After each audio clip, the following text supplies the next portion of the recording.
Nick. And we are Envy Board Gaming. And today we're looking at Jórvík. This is a 2 to 5 player game. It is published by Eggertspiel and Stronghold Games, and it is designed by Stefan Feld. Nick is going to give a brief overview of how you play, and then we're going to give our review. All right, welcome to the table. We're here set up for a 2-player game of Jórvík. And in Jórvík, you have 2 types of setup. You can do a Jarl setup or a jarl setup. Jarl is an intro to the game. You just use the bottom half of this. You're actually going to fold the top half underneath. So all you're using is the bottom half right here. And in that case, you're going to, based on player count, you're going to go ahead and place some cards out here. The deck will be different as well. You'll have a lot fewer cards in this deck. But I'll let that to the instructions as far as what cards you remove and whatnot. But just know about half this is gone. You only have 3 Vikings as opposed to 4 in the Jarl setup. And you're not going to even care about any of this. But I'm going to go ahead and explain the full game, the Jarl game. So we are going to go ahead, since we have a 2-player game, we're going to bring out 3 cards. This is called the supply phase. The next phase is a demand phase. So if we're playing that game, we want to move this out of the way. And I am going to give us our 4th Viking, because we are playing the full game. So we will have 4 Viking workers here that we can place out. In the Jarl game, you're also going to have up here, based on player count, so another 3 more cards. So we'll have 6 in total. The bottom half works like this. I can place anywhere. I can place on these 3, any of these 3, and bring these up to the reservation, or I can do it down here. But down here works a little different. You place it wherever you would like. If you are interested in this card, you'd place it right here. Your opponent then places. So this would be the first player marker. So let's say red is first player. Your opponent will place wherever. They can place it behind you. They can place it in a new spot. They can place it up here. So let's just go ahead and go through the motions here. Let's say they want that. And they decide, okay, I'm actually going to go here. I'll go here, here, there, and there, because they want that. So now, how we resolve this, we do the first spot here. Green is then asked, would you like to spend 3 coins because there are 3 Vikings there? They say no. They take this back. Now red has an option. Do you want to spend 2 because there are now 2 Vikings there? If red says yes, we start with 5 coins. You can pay 2 to go ahead and take that card, and that ends that auction. They will go to the top of their player board, and eventually it will go to the bottom. But when you acquire cards, they just go to the top. Know that. You don't change that until the loading phase. So we're going to go ahead and give these Vikings back. Next, right here, same process. Red has an option to buy 2. For 2, they can buy this card, or if they say no, then green will have the option to buy just 1 because there's the only one left. And we're going to do that. So what do these cards do? Actually, let's go to this spot right here. Now, it's pretty much the same concept, except they could burn that card. They can just say, you know what, I didn't even want that card, so I'm going to discard it. But if they want to buy this card right here, since they were the first one to do it, they're going to spend as much as there are cards on this reservation line. In this case, 2, their own, and then 1 behind them. So they can spend 2 to keep this card, or say, you know what, I don't want it. Take their Viking back. And now green, they're the only ones left. They can go ahead and spend 1 single coin to take this card, or decide to pass. Now, if you didn't get any cards this round, in a Jarl game, you're going to get 3 coins. If you did get some, you'll get 2 coins. In a Jarl game, that's different. You're going to get 1 coin if you got something, 2 coins if you took no cards. You have no cards above your loading station, your loading dock. And then that's going to be the round pretty much, because now we're going to go ahead and bring this stuff down, and it will be a part of our little tableau right here. Now, what do these cards do? I'll give you some examples. This one gives you almost, it's like a contract, think of that. So cubes are eventually going to come out on ships. So they're going to go ahead and, like, this ship card could come out, and we're going to take a block from the bag depending on how many cubes there are.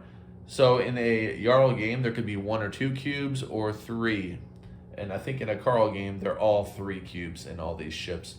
So this could come out here and be a card where you auction off an item. So I draw this, so you get a black one right there. And now you can acquire these things. So these are basically, so like a brown cube would be this, and like a cream color cube would represent that. You would fill those in your station by acquiring off the ships for those goods. And you would get 5 victory points in this case at the end of the game if you were to get those 2 cubes. That's all in the loading phase. So when it's down here, now you can actually load goods on there by acquiring them off ships, for instance. You also have this. These are defense values. You like these because when you are attacked by picks, and you're going to be attacked by picks 4 times, and it is the very last thing you do is you reveal this pick card, for instance. So there's going to be a value 1, 2, 3, and 4. What it does is whoever has the most defense, in this case, if somebody acquired this, they would have a 2 defense, and the other player would have none. They would get the value listed on the card. So in this case, I mean, this isn't going to be the one at the beginning of the game, but this will be the one at the end of the game. Whoever has the most is going to get 4 victory points, and whoever has the least is going to lose 4. That is what the picks do. So that's all based on defense. That will also trigger end of game. When you see that, that's going to trigger end of game. That's the last card. When it's the supply, it would be the supply phase, and that card is showing, you know the game has ended. Okay, and let's see. So there's other things you can do on unloading, on the loading phase, the last phase. Let's see. So if you have the orange cube, you can trade in as many for 2 victory points in this case. These are called oracles. And there are some that will trade for coins as well. But this one, in this instance, trades for victory points on the board. So the orange one, the amber here, you can trade in for victory points. Different things like that. This one, here's one that's cards. So you can trade the yellow resource cubes, or they're like a tan or whatever, resource cubes for coins. And so forth. There's just different things. There's one that has 3 goods. There's gonna be high value. You're probably gonna want some of these. Well, you're definitely gonna want some of these because they give you a lot of points on these cards right here when you can fulfill them. Different things give you victory points, coins. Some of them give you as many coins as you get victory points. For as many ships as you have, you get victory points. Different things like that. And the winner of the game is going to be who has the most victory points. Hey everyone, welcome back for our review of another Stefan Feld game. We've had quite a few already, and he's had a really good track record with us. Yeah. Going to talk a little about Jórvík this time. Things I like, things I didn't like, things Vic liked, maybe didn't like. Pros of this game, I'm going to say that the decision of when you put out your Vikings and how it scales down, it cascades down of the costs. You're thinking when you want to play different things. Do you want to show your hand right away and bet on the thing you want the most first, or do you want to hold off and try to swoop in at the end and get it for discount? You're trying to look at your opponent and seeing how far up, what they might like. You're seeing basically, okay, she put down here, how many workers does she have left? Is this the one that she wants the cheapest? How much money does she have? What can she afford? In one situation, Vic had 1 coin, and she was the first one to go. So she just bet, and then I'll come right behind it, and bet, and I'll come right behind it, and bet, and I'll come right behind it, because she can't afford anything now. Everything costs 2. So it was just common sense, kind of in that way. I don't know if that's a positive or negative, but I'm just saying that you're paying attention to what your opponent has, what they need, and so forth. So that's pretty good. Mm-hmm. Another decent thing is when you add if you're playing the Jarl game, the top it basically plays the same as what you're doing there. It's the same thought process. You don't want to go too early because then it costs too much. So maybe what you want to get, but then again, the thing that's different is if you take the top one, no one can outbid you. So you can burn a card that your opponent needs. Mm-hmm. So it does play a little differently in that regard. Mm-hmm. Things I do not like, and there might be some other small things that I do like the artist. What do you call them? Artisans? What do you call the ones that you fill in the cubes? Artisans. Yeah, I think those are okay. I'll give that a neutral score. But there's a lot more that I would say I dislike. The game isn't engaging. I don't find it fun. I'm ready to be done with it pretty quickly. There's no excitement in this game. There's no like like, cool, that was a good turn, or there is moments maybe I'm like, oh, I'm glad I got that card. I really wanted that card. There's a lot of moments that, dang, I wish I had that card. Wish I got that card. The picks.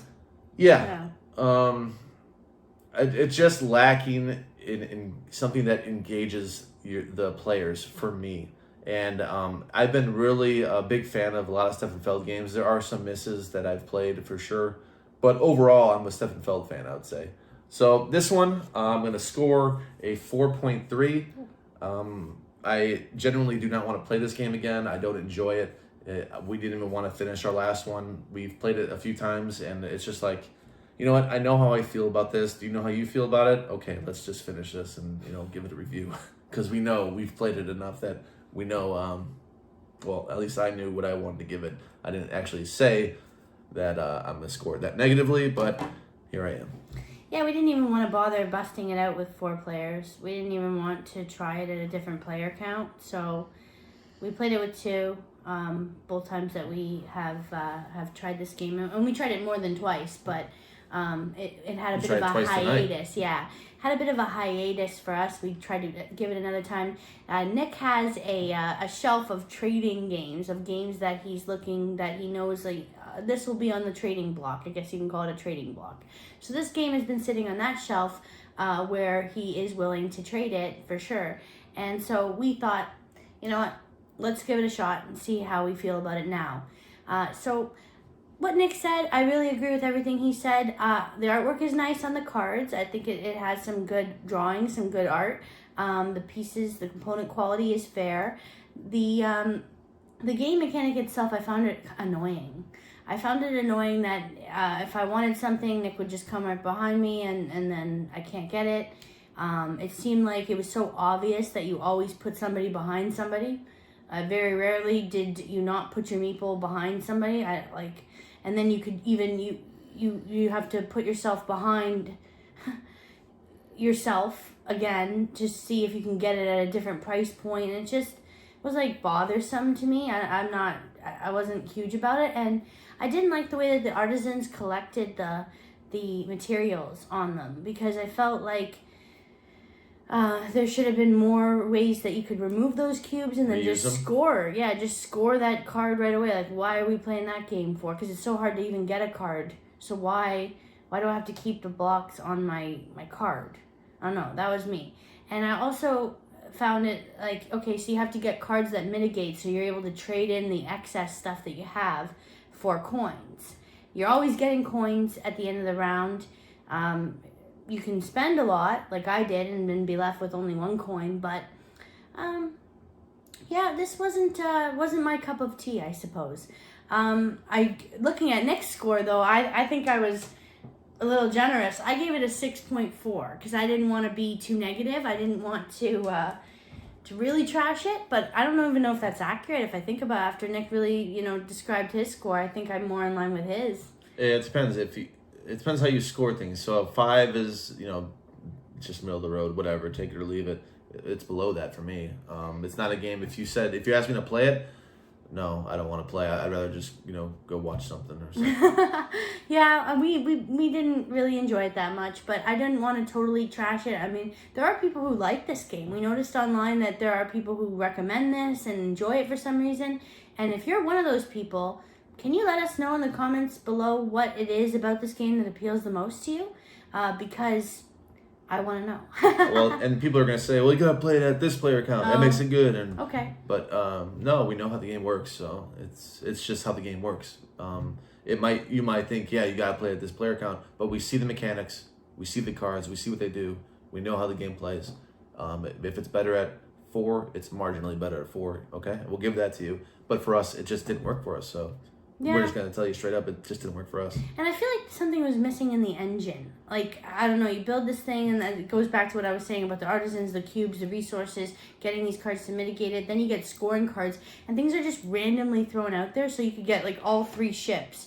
And then you pull out these blocks, and then they're on there at random, and you're at the mercy of a lucky draw from the bag of what you're going to get.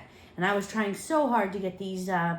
the gray cube, steel, whatever it is, iron, and I needed it, couldn't get it, and then when it finally came up, I had no money, so yeah, that was our score on Jórvík. Not much more I can say, really. Thank you very much for joining us today. Like this video and subscribe to our channel for more awesome reviews. We will see you next time. See ya.